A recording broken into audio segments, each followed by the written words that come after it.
ولایت واقعی هستی؟ پیرو آقا سیدعلی هستی؟ گفت که اگر امر در همدان در گوشمان زنده کرد، که اگر امر دایر بشود به صلح حسنی یا قیام عاشورایی در این عصر، ما نبرد عاشورایی رو برخوانیم گذاریم. حواستون باشه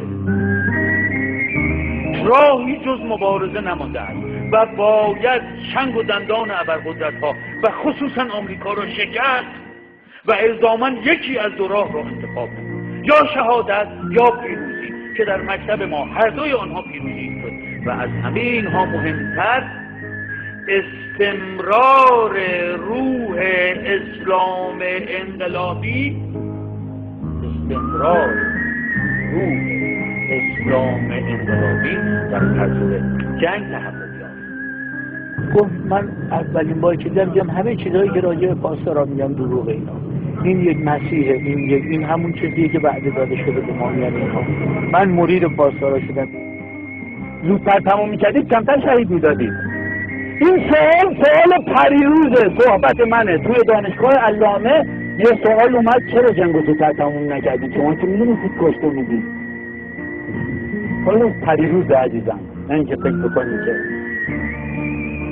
چه باید بهش گفت؟ باید بهش گفتش که عزیزم معلومت به سماجت حضرت روح الله و اینها برای استمرار دفاع مشروع که تازه باید ثابت کنم آقا من نرفتم اون بعد اومدند و اگر وای نمیستادم خط تشکیل نمیدادم می اومدن می گرفتن. امروز اسم خیلی از بچه هم ابو جاسم و ابو شینبل بود.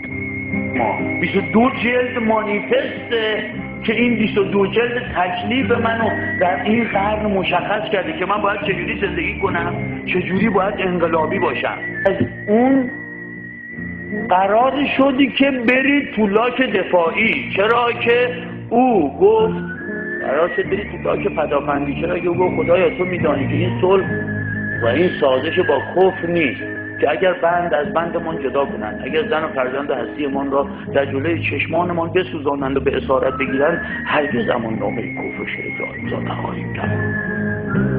تکلیفش همون موقع که داشت اون امضا میکرد اینا هم گفته برای ما. و کسی گفت چنین گفت کسی می آید مژده ای دل که مسیحا نفسی می آید. ما یقین داریم کان سوی افق مردی هست. مرد اگر هست بدانید که نامردی هست. خسته من شین که حدیبیه حنینی دارد. عاقبت صلح حسن جنگ حسینی.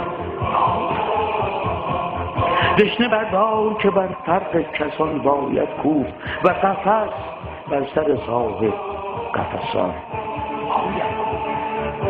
سفر دشت غریبی نفس تازه کنیم. آخرین جنگ صلیبی است. نفس تازه کنیم. سفر دشت غریبی نفس تازه کنیم. آخرین جنگ صلیبی نفس تازه کنیم.